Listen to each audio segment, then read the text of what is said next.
estate and construction industry is going through a metamorphosis in vision, thinking and implementation. Hi, this is Pooja Solanki and today we are present at the 6th Annual Metamorphosis in Building and Construction Industry 2015 presented by Binani Cement, wherein key figures from real estate, infrastructure and construction threw light on the changing horizon of this dynamic industry. Listen in.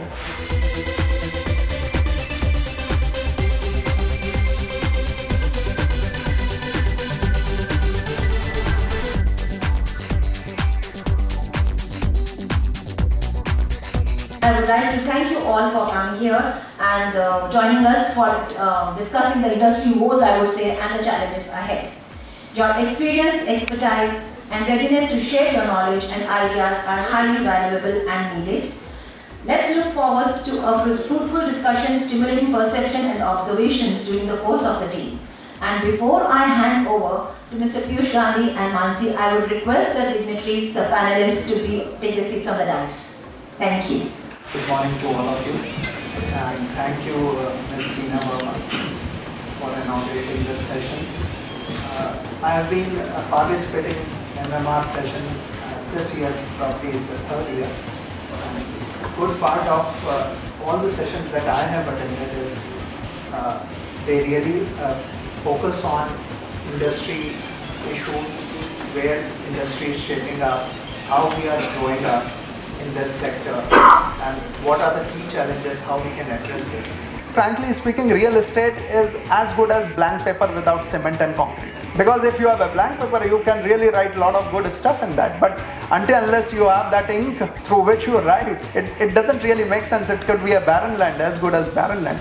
So cement and concrete is quite an important part of this industry. The ready-mix concrete has started I think in 1994-95. But that time there was a lot of challenges. How to transport the ready-mix concrete? Is there any technology which is available to apply these ready-mix concrete? So ready-mix concrete is not only for the speed of construction and the consistency of quality, but also it can contribute towards the sustainability. Because we are talking about the rapid growth in infrastructure, that means we need to take care of these. So we are seeing good growth in infrastructure, and the last trend which has been followed, like infrastructure growth, then it comes to the commercial, and finally it also gives the boost to the residential segment. A very fine good morning to one and all present over here. As Piyush rightly said, that real estate is a blank paper without cement concrete infrastructure. Now that explains that cement concrete infrastructure is a vital ingredient when we talk about the recipe of real estate construction. India perspective in connection with the globally, and our need because demand and strength of this sector, and as you rightly touched upon the subject of the housing.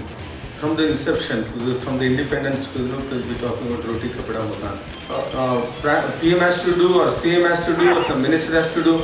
Let's start doing from ourselves. If I start doing myself, I'm into business, I'm helping him, he is helping him, you are helping somebody. So we all will also will into the business. There is a huge demand as far as housing is concerned. As of today, so with right price, right product at right place, it is selling like hot cake. Because there is no dearth of, there is no bias, true, genuine, because end users, I'm saying. So that itself explains. Mr. Pratik, there has been a steady execution of infrastructure and real estate projects, and is expected to expedite in future. So how do you see it's bringing relief to the cement industry? Presently, ready-mix concrete industry, the capacity utilization is around 30-35%, and for cement I think it will be 70% right now. So of course if we improve our productivity, then there is a chances that yes, the revenues will come in, the profitability will come into the picture. So interestingly, cement price have been moving like a share price index. so it moves like sometimes it's around 300 and sometimes it has reached to a high of 400 also. So I don't know what is the reason it changes so fast. So Mr. Mudda, to you, there is something known as single window clearance. Very often we hear this. Do you think that is really helping builders and the real estate side of the industry? And have you seen that really getting into shape in recent days? To be very frank, we are still far away from that. See, this issue of when we're talking about housing affordability, price, is very subjective. But today also, because if you go to suburbs, like Thana, I'm saying, or beyond, you say that like Virar Road and all. Those areas today, if one can give you the apartment, 2-bedroom, 500 square feet, 5,000 you take it, 6,000 you take it, 8,000 you take it, we're talking 50 lakhs rupees. And Mr. Ajay Jain, because you represent that whole sector, so I would request you to throw some light, like digital mission, which Prime Minister Modi has recently launched. What digital will do is make the communication very close and very fast. So, because of this, the distance will not matter. Only one thing, sand, there is a green tribunal judgment. You can't excavate more sand than required. Constantly demand is increasing. I am told I am not educated, but I read. I am told in Western economy, people are using construction waste. Why builder association? Why CREDAI? Why state government and municipality cannot do all the research? Why should we allow construction waste to be dumped as a Nariman point out at Malawi or wherever? Why can't we use as a sand aggregate, as a sand or as a coarse aggregate? Infrastructure development in India has always been a challenge. Land being a major reasons, the delay in acquisition of land, again the regulatory hurdles, getting approvals. So a lot of things the government is aware of, and they are taking steps to have all those in place. In fact, as I said, the government has to monitor all these aspects and help the infrastructure projects. It should be like conceptualizing and developing plug and play sort of schemes, rather than going into multiple agencies, approaching multiple agencies, going through a tedious process of getting all the approvals, the land acquisitions, the delays, which again results in cost overruns, again resulting in feasibility of the project itself.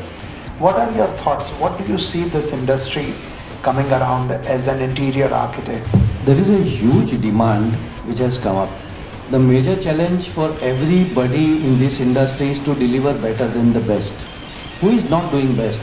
Today the question is, everybody is doing best. So our challenge is to challenge our own best. What is your say on modern architecture? I mean, where do we stand? Is the architecture industry improvising as to what it is in the past? The service sector industry, IT sector in particular, when it grew and took on the key challenge of growing GDP, that was in 80s, mid-80s and early 90s.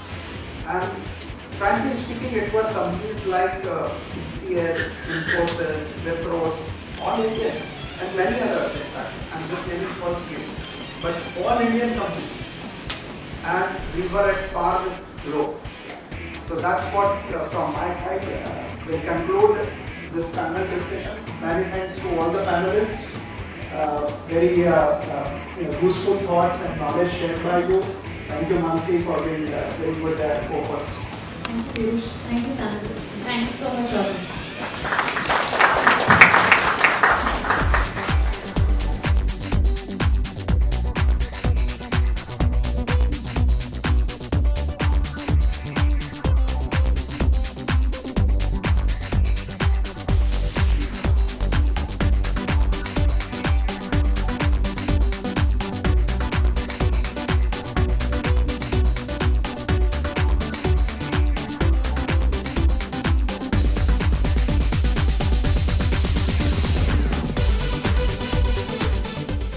So this is the sixth year we have entered, and the objective has been to discuss the crucial issues which we will be taking the reports and again getting back to the readers through the, it's like a vice versa medium, from publishing to events, from events to publishing. So see, one thing is very clear, that whatever we build and whatever we construct, we have to be sustainable in our development.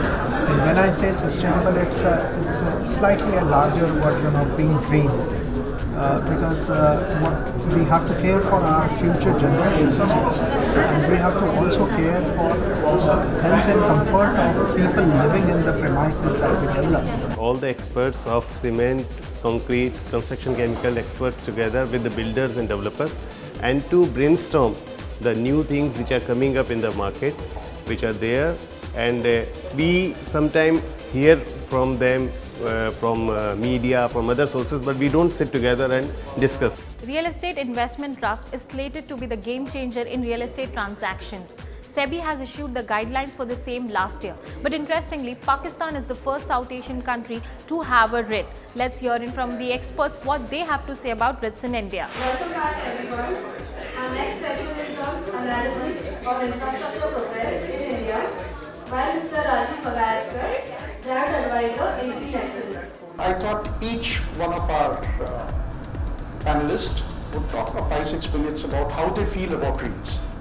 And then, with your help, I'm going to drill them.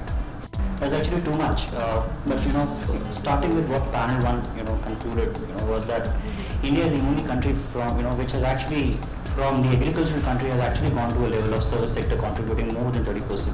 Ideally, the manufacturing industry, the real estate, and the infrastructure needs to evolve, before the service industry actually evolves. And so the time is actually coming when the real estate and infrastructure needs to contribute. But giving the actual numbers, we need to realize that almost about 30% of the GDP is still contributed by the real estate industry. So that's very large. I think there is a dichotomy that which comes first. For me, of course, Pranay spoke about real estate, but because the panel is about real estate and infrastructure, and India is the only country where the business trust has been bifurcated into real estate, that is REITs, and then the infrastructure investment trust, which is InvITs. Good afternoon. I would like to take on from the place where Shankar Bhai had left in the morning, because he's here, the Shobhita Mahal. In the morning, Shankar Bhai was in another panel, the panel one, which he said, yes, our industry, the real estate industry, is highly unorganized. And that is the truth, and especially viewed with suspicion, to put it mildly. Therefore, the funding mechanism is largely USL based funding from maybe high net worth individuals or unorganized sector, ranging from 20% to 30% or something. So high interest rates. All this is because there is lack of governance, corporate governance, lack of transparency, very opaque industry, and therefore we get funds at a very expensive rate. CREDAI, of course, has its own viewpoint, but REITs we have not discussed to a very great length. Usually we are a reactionary kind of a body. So once it is there, let the first REIT come and then we'll see how it is. So possibly to make mistakes and help people. Nothing like that, but yeah, we believe in crossing the bridge when we come to it. Yeah, sure. And of course we'll take up the issue when the right time is there. Sure. I'll just try and take the same thing in a little different manner. Being a developer, being an entrepreneur, and also being part of the real estate industry, I think there are a couple of things which always emerge, like it did today as well. The two themes always emerge. The first one is in Alice's conference. The first one is always that we always take pride, all of us, saying that we are a very large contributor to the GDP of the country. I think every conference I participated in, this is the first thing which emerges, and I think all of us are very proud of that. Something which we're not very happy or proud about is we continue to say that we are very unorganized. Now that is something which is not very good to hear and say all the time, but that's the truth. And both of them are the truths. So what is happening around us? How is REIT going to solve some part of this whole problem? Not necessarily everything. See, there is a very clear problem which all of us are facing as real estate developers of liquidity. So there is a tremendous pressure on all of us how to raise money, how to raise tier 1, tier 2. I will not use the financial part of it. I will rather use the language which all of us use every day in our offices. For the end user, yes, the investor, an investor, imagine having only 2 lakh rupees and wants to buy an office space or get the benefit of appreciation in a office space in BKC. He cannot do it now because it's usually you have to have 3 or 4 crores to do that. Now when this comes, when even a investment of 2 lakhs, he gets his part of the appreciation, and he gets to participate in that process of capital appreciation. When does the rental housing come? When I buy a house, I buy it for myself and I go and stay there. Only in case where you are an investor, large investor, you would have second house or a third house and you would put it on rent.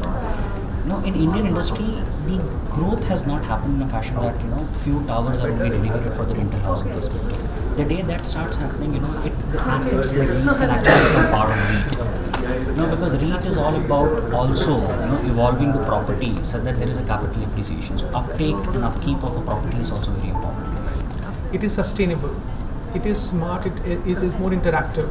The transport systems are aligned. So I think a lot will go into the smart cities, and you will have your office spaces which will be part of the whole thing. Your residential spaces which will be done will be based on your requirements. So in totality, this will be the new way India will live, and a lot of investments will come in there. We all know about Narendra Modi's Make in India campaign and his mission for housing for all and smart cities. The experts present here spoke on that and much more. Let's find out. Which has resulted, especially in the real estate sector, in a slowdown of sales velocity, as well as a liquidity crunch for most developers. And FDI inflows correspondingly has also declined over the past few years. Not surprising given the weak economy that we saw during 2013 and 14 has led even to a slowdown in FDI, not just in the general economy but also in the real estate. The chart that you see here really shows you how from a high of 2010 FY10 we've come down to almost half in FY14 and even worse in FY15. In fact, some of the listed NCDs obviously have to be very carefully used. Recently there was a Bombay High Court judgment just about a couple of weeks back in the case of a Mumbai-based developer who was unable to repay a Dutch financial institution, and the Bombay High Court ruled that they would go beyond just the letter of the transaction and would actually seek to explore each and every step that was taken even prior to the transaction to establish whether this was indeed a FDI violation or not. And in this case, I think this is a wake-up call to ensure that NCDs and structured debt instruments have to be structured very carefully in a manner that does not violate any of the existing guidelines of FDI. The voice of Kishore Kumar, and he will tell you why structures collapse. You just see the slides, you see the ear to the music, and this is how I convert Hindi film songs into concrete lessons. So this is only one of the 60 songs I have made, and very pertinent to our subject.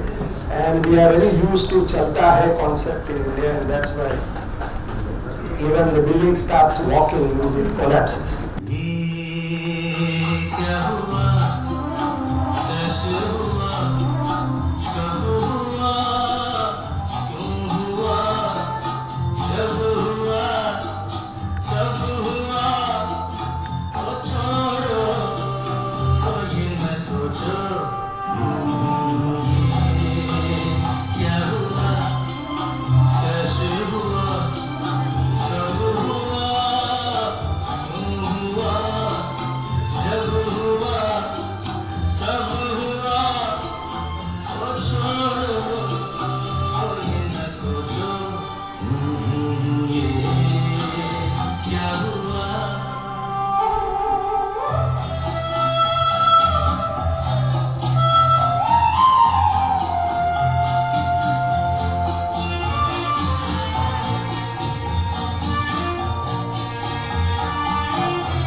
I'll start with this structure.